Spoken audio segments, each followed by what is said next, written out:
person it was intended for, it did spark significant questions, such as why do prisoners attract women so well? Does real prison love exist, or is it all a scam? And how do these prisoners learn to write so well in the first place? The myth: women must be twisted to fall in love with prisoners. Look, this phobia, I've never heard of it. Hybristophilia.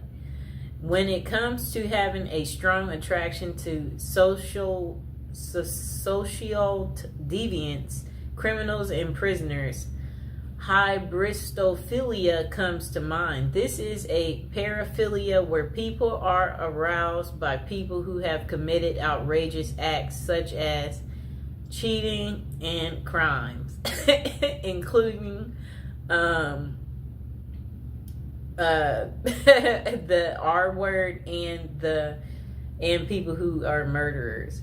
The thing that makes this so interesting is that it is different for everyone. Some are more passive about it while others are aggressive. Okay, so it says passive hybristophilia. This is when someone is drawn to criminals, but they do not act on it or try to assist them in any way. They may show passion through being an advocate for the prisoners, or simply enjoy movies such as OITNB and Prison Break on a deeper level. Whatever that means. I guess that just means you like watching shows that are very criminal. So I guess I can give an example of someone drawn to a criminal. Do you remember that movie called Out of Sight with George Clooney and Jennifer Lopez? Remember Jennifer Lopez in the movie? She was a cop. And George Clooney, he was the criminal. And remember, she got kidnapped by George Clooney. They created a romantic movie out of this situation. And J-Lo, she, had no man in her love life, very good looking woman, and then here is this criminal that kidnaps you, and he's very handsome, okay? And you're just like, I'm finally getting some type of cool excitement, and you're like, look at this criminal. Like, why would I tell on this criminal? I'd never get this level of fascination. That's how J-Lo felt, So, yeah, like at the end of the movie, they were trying to catch him. And the other cops asked her, did you see him? And she kind of like froze, like, because she's wondering, do I tell them? Because she is at work and she is in uniform. She's a cop. And she's like, no. Like, she's not going to rat on him because she fell for the criminal. And before that, her and George Clooney, remember, he's a criminal and he's on the run. And she's a cop. So, he had her number, so, yeah, so what happens is the criminal contacts you. Look, the criminal contacts you. You're at home and you're sleeping. The criminal contacts you. And then you wake up because it's the criminal. And then when the criminal is contacting you, that's when you're like, you're all ears because you don't know when you'll ever talk to this criminal again because he's calling like private. And you're enjoying this because you're like, where are you? I haven't heard from you in a while. I'm surprised to hear from you. That's what happened to her. He randomly calls, but she can't call him back because I understand this clearly, especially when you don't want to get caught in some type of way where I'm like, you know what? I want to be friends with that person, but they know this and that, so that could be bad. Where you just, you have to think about certain things. Where you're like, it might not be the best to. That's kind of what the criminal was feeling because he knows at the end of the day she's a cop, and it's her job to bust people like him and put them behind bars. So anyway, they had their secret meetup in the movie, and their secret meetup you know, where they went out to dinner. They both was just, it was a night to just enjoy one another, talk to each other, clarify, yes, so why haven't I heard from you? And then he's like, well, you know, blah, blah, blah, blah, blah. And then they had their one night of passion. It was an unforgettable, I guess, moment. That was her one night of fun. And then that was pretty much the end of it. And then she didn't hear from him anymore. Like, yes, like, it was a really, really good movie. Probably one of her best movies. Okay, so look, back to aggressive. The next one's called aggressive hybristophilia. This is where trouble can arise. These are men and women who proactively help the criminal they are attracted to. This means they could lure victims in, cover for criminals, bury bodies, and other severe acts. Bonnie and Clyde are the perfect example of this type. I'm trying to think, do I know of one like this? Where men and women help the criminal they're attracted to. This means they could lure victims in, cover for criminals, bury. Okay, I'm trying to think.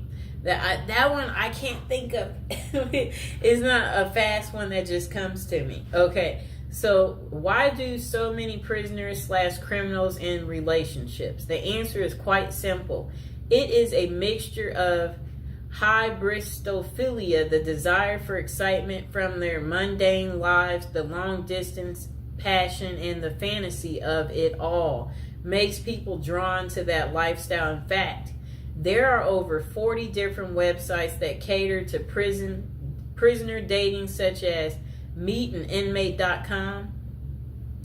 And then potential consequences. Though it would be nice to have a happy ending every time, there are significant consequences from dating a known criminal. For example, a book called Dream Lovers: Women Who Marry Men Behind Bars. Jacqueline Wilcox Bailey talks about a real-life incident. Two sisters walked out of their long-term, boring relationships to get with prisoners.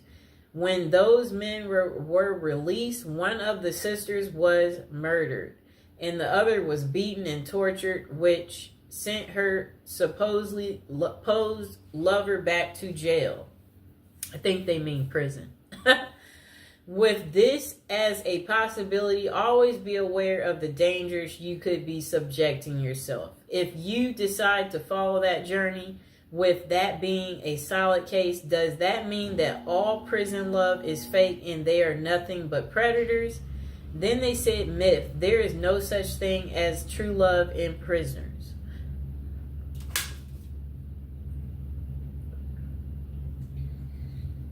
Okay, so they said there are some genuine and sincere relationships, but there are also tons of scams as well. How do you know the difference? If you are reading a letter from someone behind bars and they ask for money in any way, it is likely a scam. Do not fall for it. They could either be reaching out to women and men for financial gain, attention with the media, or to gain supporters, just like Ted Bundy, Richard Ramirez, and Scott Peterson did. I know what all of them look like. That's how infamous they are. For the record, serial killers such as those noted above are less often associated with scams and writing letters. You may think that they are great at manipulating, but that is not the case with them. They get away so well with murders and crimes because they are bold, always act like they have nothing to lose, and never overthink what they are doing. With an IQ of below average, more love letters come from non-serial killers who are much smarter and think things through better. Okay, overall, use your best judgment. These people will not always con you. They may be truly into letter writing for human connection. That's kind of funny because like they crave the connection, so that they're writing the letter because, you know.